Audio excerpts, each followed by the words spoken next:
Hai teman-teman, hari ini aku mau eksplor museum di Jakarta. Mau tahu museum apa? Yuk ikutin aku.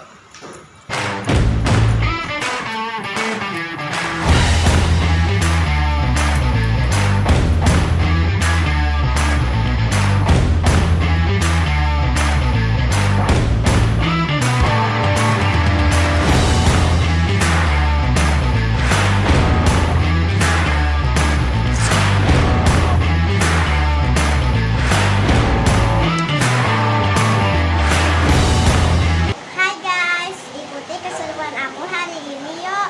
Hari ini aku ingin mengeksplor salah satu museum yang ada di Jakarta. Mau tahu museum apa? Check it out. Kita ada di Museum Tekstil yang ada di daerah Petamburan, Tanah Abang, Jakarta Pusat. Yuk ikutin keseruan kita. Kita harus menjaga protokol, jadi kita harus kita beli tiket masuk. Yang dewasa harganya 5.000 dan yang anak-anak 3.000.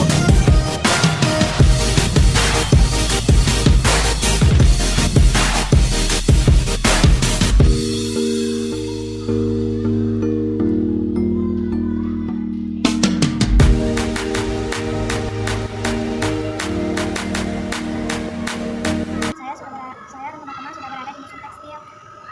Sekarang saya sudah didampingi oleh Kak. Nama saya Karisma Boko. Kak, bisa tolong jelaskan nggak di sini ada berapa banyak jenis batik yang ada di sini? Nah, di sini aku jelasin ya. Di sini ada dua karakteristik batik, yaitu pesisiran dan pedalaman. Perbedaan batik pesisir dan batik pedalaman. Warnanya cenderung lebih terang. Contohnya seperti batik yang di pinggir pantai atau pesisir kan namanya. Dan kalau misalkan pedalaman itu warnanya cenderung lebih gelap dari Jogja atau Solo. Bisa dijelaskan nggak sejarah Museum Tekstil? Ini adalah rumah atau villa yang dimiliki orang Prancis yang tinggal di Batavia. Nah, seiring jalannya waktu, tempat ini juga tempat persembunyian BKR atau Barisan Keamanan Rakyat, dan diresmikan pada tanggal 28 Juni 1976 oleh Ibu Tien Soeharto dari Bapak Presiden yang kedua. Jika perbedaan batik Solo dan batik Jogja. Ya, nih batik Solo itu dia motifnya lebih kecil-kecil, dan kalau batik Jogja itu dia motifnya lebih besar. Gitu perbedaannya. Teman-teman, kita melihat di sini banyak koleksi batik yang ada di Museum Tekstil. Kita lihat. Kak, kain yang besar ini apa sih Kak namanya? Kain yang besar ini adalah kain dari palas-palasan. Kenapa disebut sebagai palas-palasan? Karena yang di pinggir ini seperti wajik yang besar. Nah, yang biru-birunya ini adalah hewan-hewan hutan yang liar, seperti ada ayam, lebah, anjing, kelinci, dan ini hanya dipakai untuk penari atau pernikahan. Nah, konon ini itu adalah kain untuk menolakkan bala. Kalian ada tahu nggak bala apa? Menolak bala. Jadi menolak bala itu adalah kesialan, menolak kesialan atau berbahaya. Apa lagi Kak? Ini tuh batik Umbel Meler. Kamu tahu gak Umbel Meler itu apa? Udah tahu. Nah, aku jelasin ya. Umbel Meler itu seperti ingus yang meler. Nah, kenapa dinamakan ingus yang meler? Karena motifnya itu dia kayak ingus yang meler. Terus temanya ini dia hewan air, seperti ada kepiting, ikan, dan lain-lain. Nah, kain ini bisa digunakan untuk siapa saja. Oh gitu ya Kak? Iya. Aslinya. Iya. Di sini itu ada kain panjang motif bunga. Ini ada juga batik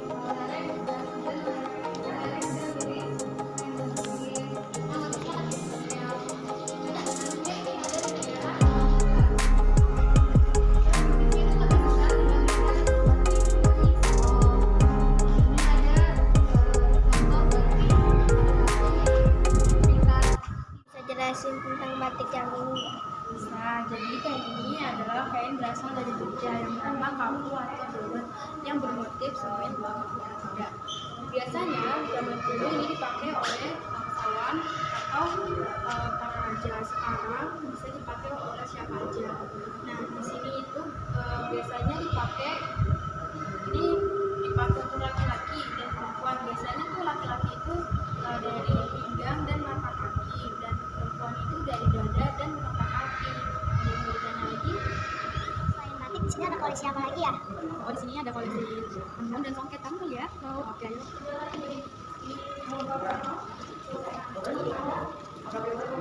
Menjelaskannya, kain ponik, ada yang tahu sebelumnya kain ponik itu apa? Tahu. Nah, kain ponik ini biasanya dipakai untuk orang Jawa untuk 7 bulanan. 7 bulanan. Nah, di sini ada tenun ketumbar. Kalian nggak bisa lihat ketumbarnya apa?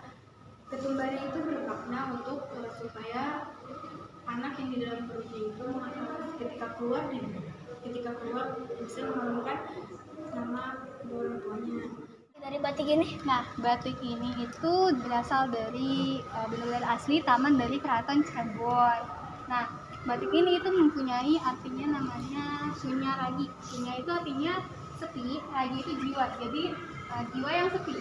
Nah, di dalam sini itu di tamannya itu dulu dewa-dewa atau raja-raja pada bertapa di tempat taman tersebut dan juga menyimpan barang-barang lamanya atau masa-masa mereka. Di sini ada batik pagi sore. Kenapa dinamakan batik pagi sore? Karena ini tuh ada 2 fungsi. Yang ini buat pagi dan yang oranye tuh buat sore. Nah, dulu penjajahan Jepang itu nyari kain susah, makanya dia dibuat 2 jenis. Yang ini buat pagi dan ini sore. Ini kayaknya kain songket ya kak. Ini dari daerah mana aja kak?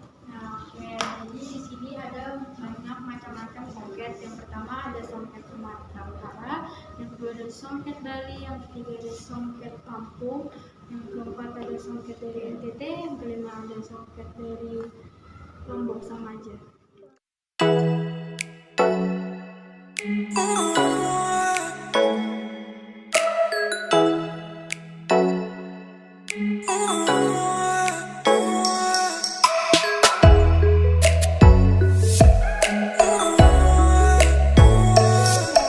Dari batik songket ini? Nah, sebelumnya ini bukan batik, ada ini songket. Tadi songket beda. Songket. Ini adalah songket dari Bali yang bernama Ider-Ider. Kenapa disebut Ider-Ider? Karena gambarnya ini adalah saat zaman dulu orang Bali itu perang dan lawan Ramayana. Ini kan ada wayangnya, ada Ramayana dan nama Sinta. Nah, sekarang kalian ikutin aku ya untuk ke teater.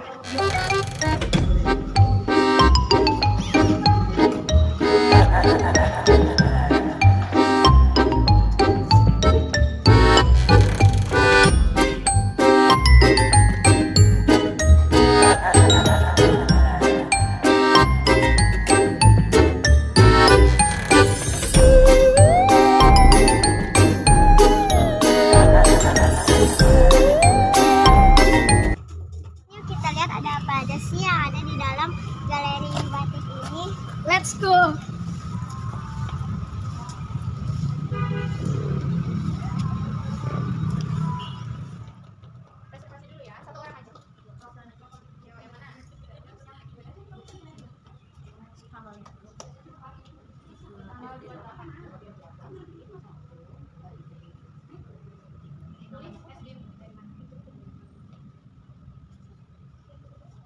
Batik nitik. Kenapa dinamain batik nitik?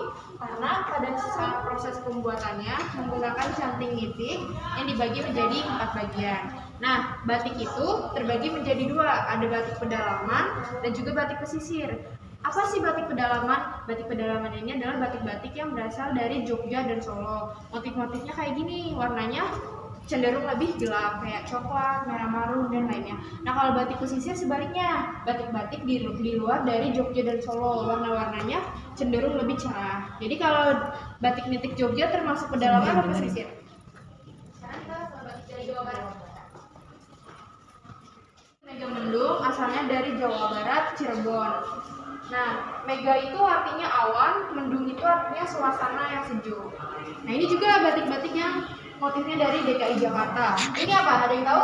Ondel-ondel yang ini? Ayo, saya dari ini batik besurek, asalnya ini kayak huruf-huruf Arab kan ya, tapi dia nggak punya makna tersendiri. Itu kayak huruf-huruf Arab dijadikan sebuah motif. Biasa dipakai kalau misalnya kalian lihat keranda mayat, ini sering di atasnya. Tuh. Apa tuh namanya? Itu namanya apa? Batik besurek. Batik besurek. Besurek. Dari Bengkulu. Oke.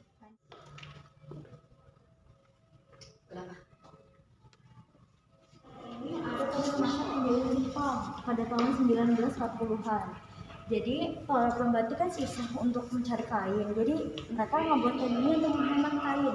Jadi untuk pemakaian 2 kali. Misal ini dipakai dari pagi sampai siang. Ini pakai dari sore sampai malam. Jadi buat 2 guna. Ini kompor arang. Jadi kompor itu dari kamar dia. Di sini ada kompor untuk tangan. Kalian tadi buat dulu. Houses diverse types of batik to other country, each with its magic and uniqueness. Oh, mungkin ya, dia mungkin tambahkan. Jadi pakai pewarna alami. Itu apa sih, kayu, ya kan? Kan ada pewarna alami. Teman-teman, jadi batik itu bukan cuma buat baju, tapi buat interior lain seperti sekai, sarung bantal. Berarti ya, jadi dua di sebelah sana. Ini batik apa tadi? Pagi sore. Terus ini. Kami di Museum Tekstil. Terima kasih yang sudah menonton. Bye.